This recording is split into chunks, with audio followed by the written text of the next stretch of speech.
Imagine waking up one morning and realizing you no longer recognize yourself. Your reflection in the mirror still carries your features, but behind the eyes, something feels stolen. Your desires, your impulses, even your fears no longer feel like they belong entirely to you. It's as if an intruder has moved into the center of your being, wearing your skin, speaking with your voice, guiding your choices. What if I told you this is not a nightmare, but a quiet reality already at work in millions of lives? Addiction doesn't arrive with sirens or alarms. It seeps in silently, disguising itself as pleasure, as relief, as freedom. But beneath the disguise, it performs a far darker act. It hijacks identity. It reshapes the I you think you are until the boundaries blur between your authentic self and the compulsions pulling your strings. You might believe addiction is about substances, alcohol, drugs, cigarettes, or about behaviors, gambling, scrolling endlessly on glowing screens. But the deeper truth is unsettling. Addiction is about possession. Not by spirits, but by patterns that hollow out the self from within. Think about it. Every time you reach for the thing you swore you'd quit, who is making that choice? Is it you, or the addiction speaking through you? Every time you justify, bargain, or lie to protect the habit, whose voice is that? At what point does a behavior stop being something you do and start becoming something you are? The terrifying paradox is this. Addiction convinces you that it's serving your freedom, even as it dismantles your capacity to choose. It whispers, "This is who you are now. Without me, you are nothing." And disturbingly, most of us don't realize how much of our lives, our cravings, distractions, escapes, fit this same pattern, even if we've never touched a needle or bottle. So here's the great question.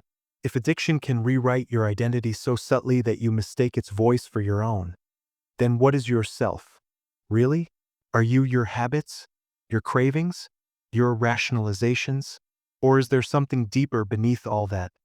Something untouched, waiting, silenced? And if that deeper self exists, why do so many of us feel like strangers to it? Maybe the true danger of addiction is not the substance, not the behavior, but the erosion of the boundary between you and the thing that controls you. Maybe the tragedy is not that we become addicted, but that in the process we forget we ever had a choice.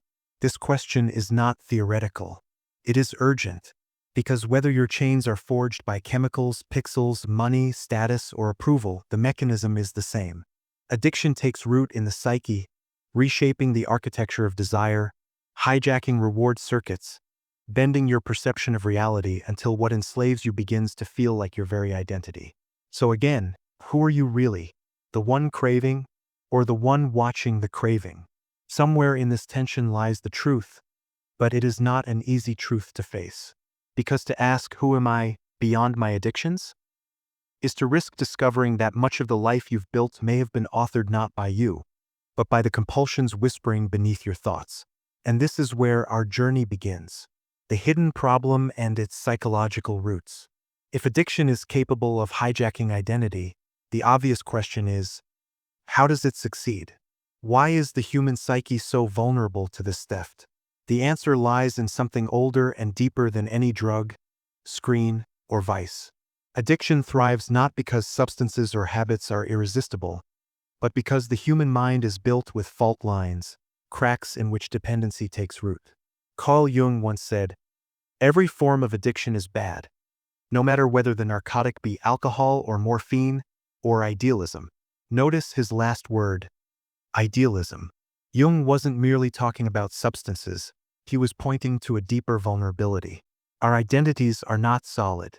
They are porous, suggestible, always at risk of being captured by forces outside us. Think about desire itself. Friedrich Nietzsche argued that what we call the self is not a unified will but a battleground of competing drives.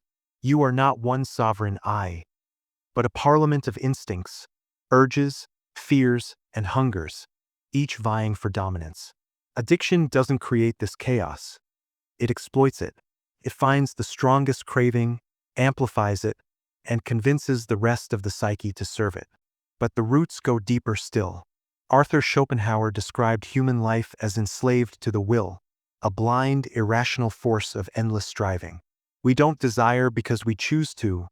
We desire because we cannot not desire. To be alive is to want, to crave, to seek. Addiction hijacks this primal machinery, narrowing its focus until all of life's infinite possibilities collapse into a single tunnel. Just one more hit, one more scroll, one more drink. And the tragedy is that the brain rewards this narrowing. Dopamine, the neurotransmitter of wanting, surges not when we are satisfied, but when we anticipate. Each repetition wires the brain further, teaching it that the object of desire is not optional. It is necessary. Soon, craving is no longer a visitor but a resident. This is why people describe addiction as a kind of possession, because neurologically and psychologically it is. The circuits of identity, the stories we tell ourselves, the feelings that define us, the choices we think we make, become entangled with the circuitry of craving. You no longer just use the substance or behavior, you become it. But why does the psyche allow this invasion? Why doesn't the self fight harder to protect itself? Here lies the hidden problem. Addiction preys on suffering. Viktor Frankl, survivor of the concentration camps, observed that human beings can endure almost anything, except a sense of meaninglessness. The psyche abhors emptiness. When faced with despair, loneliness, or an unbearable void, we reach for something, anything, that promises relief. Addiction is seductive precisely because it offers instant meaning. The cigarette fills the silence. The drink softens the ache. The notification reminds you, you still exist. This is why addiction feels so personal. It doesn't attack in moments of strength. It waits for the fracture, the weakness, the unbearable silence. Then it offers its counterfeit solution. Not true healing, but temporary anesthesia. And here we confront a paradox. Addiction is both an escape from suffering and the creator of suffering. The more we use it to flee ourselves, the more deeply it rewrites who we are, until what we were fleeing from and what we have become are indistinguishable. Society, meanwhile, pours gasoline on this fire. We live in an economy that thrives on addiction. The attention economy is designed to keep you scrolling, craving, refreshing. Consumer culture survives by manufacturing desire faster than you can fulfill it. Even the myth of individualism, you are your choices, your purchases, your image, feeds the very vulnerability addiction exploits. So addiction is not just a personal weakness. It is the collision of psychological fragility and cultural design. Your brain is wired to crave. Your society is wired to exploit craving. And in that collision, your identity is the casualty. The philosopher Jean-Paul Sartre wrote that man is condemned to be free. Freedom is terrifying because it means nothing protects us from responsibility for our lives. Addiction, in this sense, offers a strange comfort. It spares you the burden of freedom. It tells you, you don't need to choose. I will choose for you. And many accept this bargain, not realizing the price is the erosion of the self itself. Here is the hidden root, then. Addiction doesn't begin with substances or screens. It begins with the human condition, the hunger for meaning, the inevitability of suffering, the fear of freedom. Addiction thrives wherever there is a fracture in the psyche, and our culture is full of fractures. But if this is the foundation, what grows upon it? What happens when this silent hijacking spreads unchecked through a person's life or through a society's soul? That is where we must go next. The unseen consequences. Addiction doesn't simply live in the shadows of your habits. It seeps into the architecture of your life, reshaping it in ways so subtle you often don't notice until the damage is irreversible. At first, the consequences are invisible. You still go to work, still meet friends, still laugh at jokes. But underneath, the self is shifting. Decisions grow narrower, choices more predictable, your imagination more confined. Addiction does not need to destroy your life immediately. It only needs to shrink it until you mistake that smaller cage for the whole world. This is the unseen consequence. Not the dramatic collapse, but the quiet erosion. Neuroscience shows why.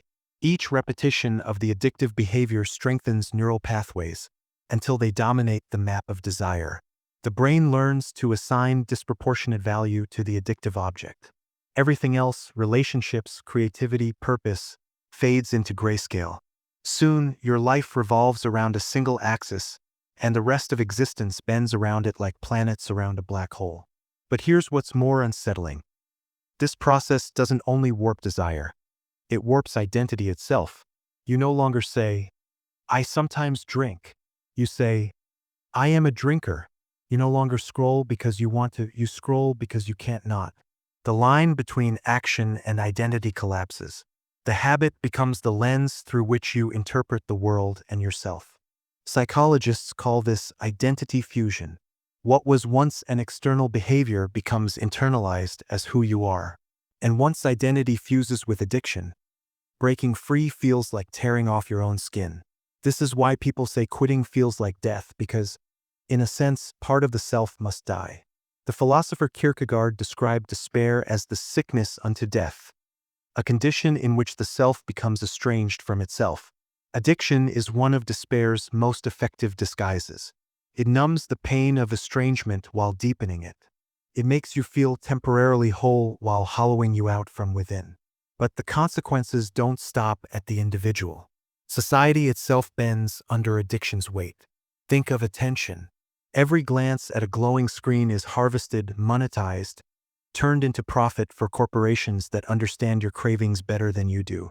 Addiction isn't just tolerated, it's engineered. Algorithms study your hesitations, your scrolling speed, the time you linger over a post, and they feed you precisely what will keep you hooked. What feels like free choice is in fact behavioral conditioning at a global scale.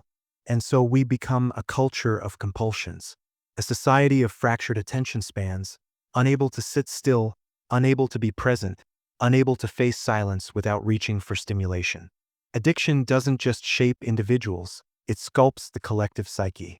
Look at relationships. Addiction isolates.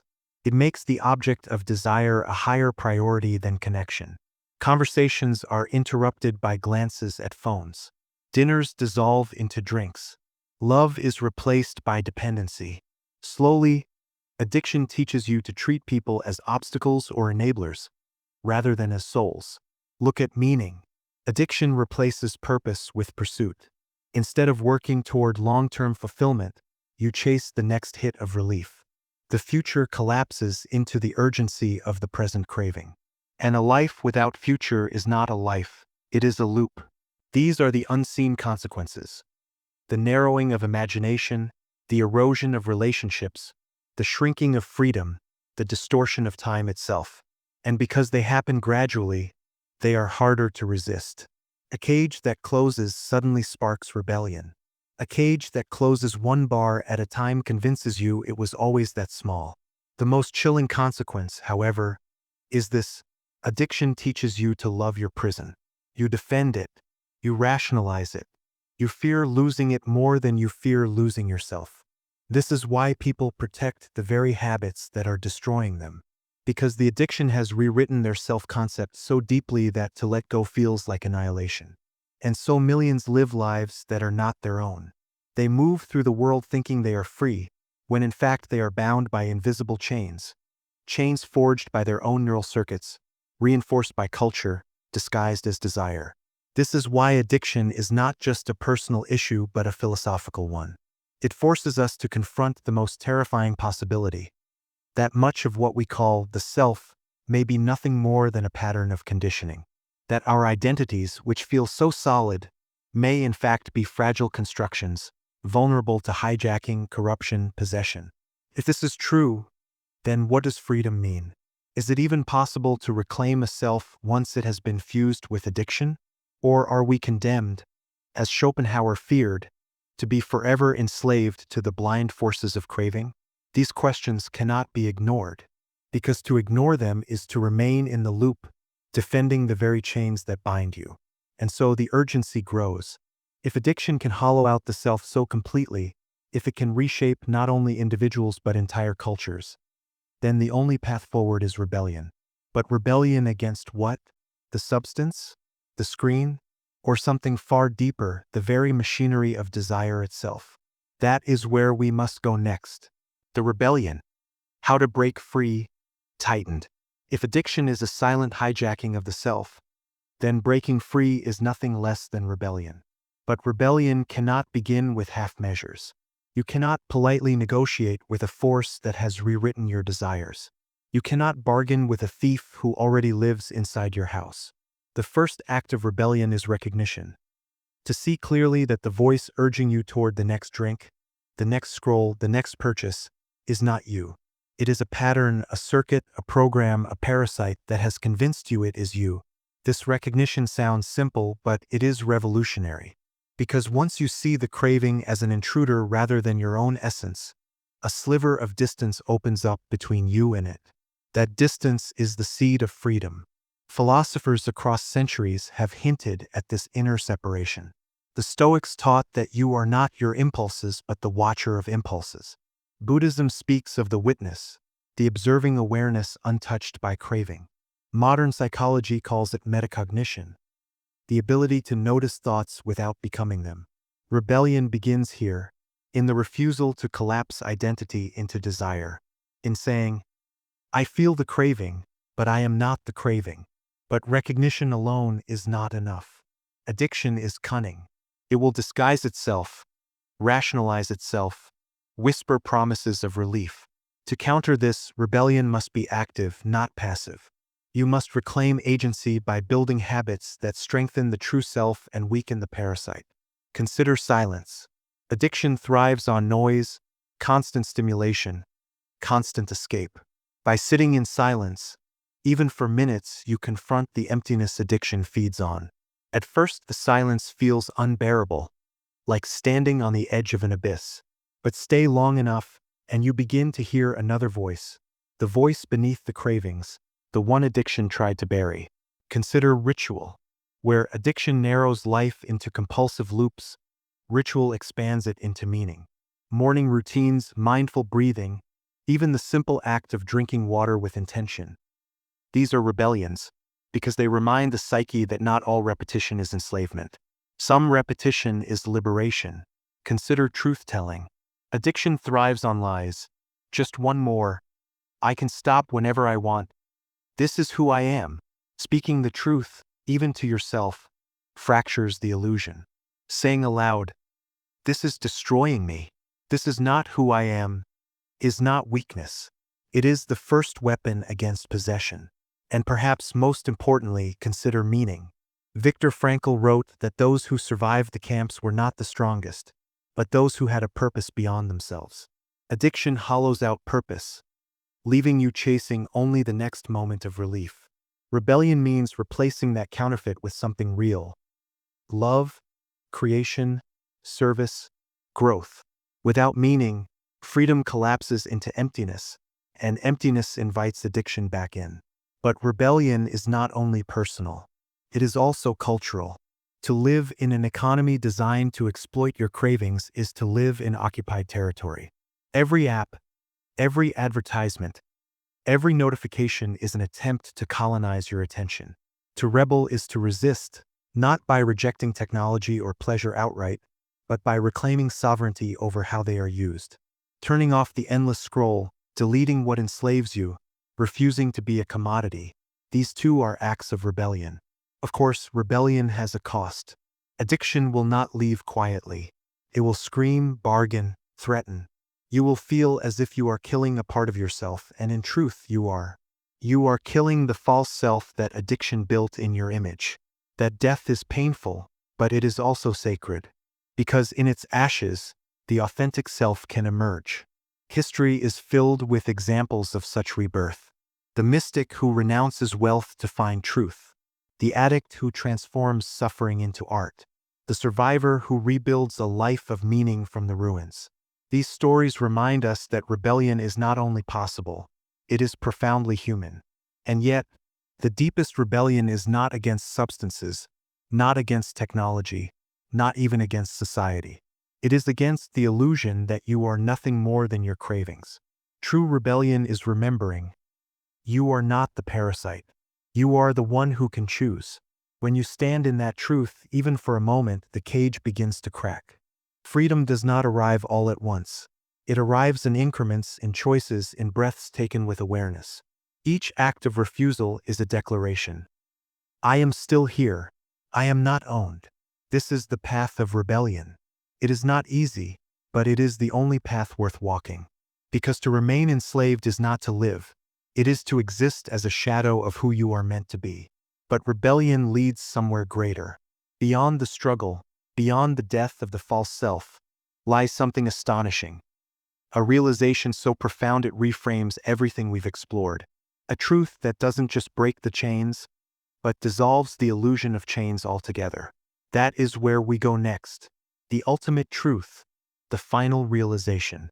Every rebellion points toward a greater truth, but this one reveals something almost unbearable. Freedom is not something you gain. It is something you remember. Addiction convinces you that it owns you, that your identity is fused to it, that without it you are nothing.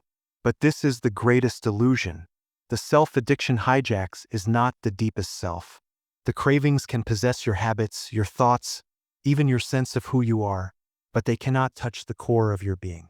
Who, after all, is the one noticing the craving? Who hears the voice that says, "Just one more"? Who feels the despair, the fear, the hunger, the witness, the awareness, the part of you that has been there before addiction, through addiction, and will remain after addiction? This witness is untouchable. Addiction cannot own it because it is not made of habit or memory. It is the silent presence beneath every thought, every impulse, every identity. It is who you truly are. This is the ultimate realization. You were never the addiction. You were always the awareness watching it. When this truth lands, everything shifts. The cage begins to dissolve. Not because the bars are broken, but because you see they were never as solid as you believed.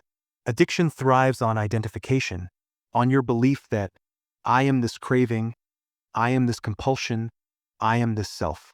But when you recognize that you are the awareness beneath, addiction loses its anchor. This does not mean the cravings vanish overnight. The neural circuits remain, the patterns remain. But their power is broken because they are no longer fused with your identity. You can feel them arise without collapsing into them. You can say, "There is craving, but I am not craving. There is fear, but I am not fear. There is addiction, but I am not addiction." The mystics called this awakening. Modern psychology calls it disidentification. Philosophy calls it liberation. Whatever name you give it, the essence is the same. The recognition that the self is deeper than the patterns that try to own it. And this realization is not just personal, it is collective. If addiction is the silent possession of our age, then awakening to this deeper self is the revolution our culture desperately needs. Because a society of people who know they are not their cravings cannot be manipulated by algorithms, cannot be enslaved by consumption, cannot be reduced to commodities. They become dangerous, not to themselves, but to the systems that profit from their blindness. The path, then, is not to become perfect, not to eradicate every weakness, but to remember again and again, I am not the voice of addiction. I am the witness of it. Imagine living this truth. Imagine cravings arising like storms, but you no longer mistake them for the sky. Imagine temptations pulling at you, but you feel them as passing shadows, not chains. Imagine walking through a culture designed to hijack your attention and realizing that your attention belongs to you. This is the final freedom, not the absence of struggle, but the presence of self. Not escape from suffering, but awareness within it. Not a new identity, but the recognition that what you truly are needs no identity at all. And so the journey comes full circle. Addiction began as the theft of identity. Rebellion seemed like the fight to take it back. But the deepest truth is that what you are can never be stolen. It was only forgotten, hidden beneath layers of craving and fear. Now the invitation is simple, though never easy. Remember, in every moment, in every breath, in every temptation, remember, you are not the parasite. You are not the cage. You are not even the self you once thought you were. You are the awareness, vast, silent, unpossessable, watching it all. When you live from that place, addiction loses its throne. The cage falls away, and what remains is not just freedom, but something even greater, the realization that you were free all along.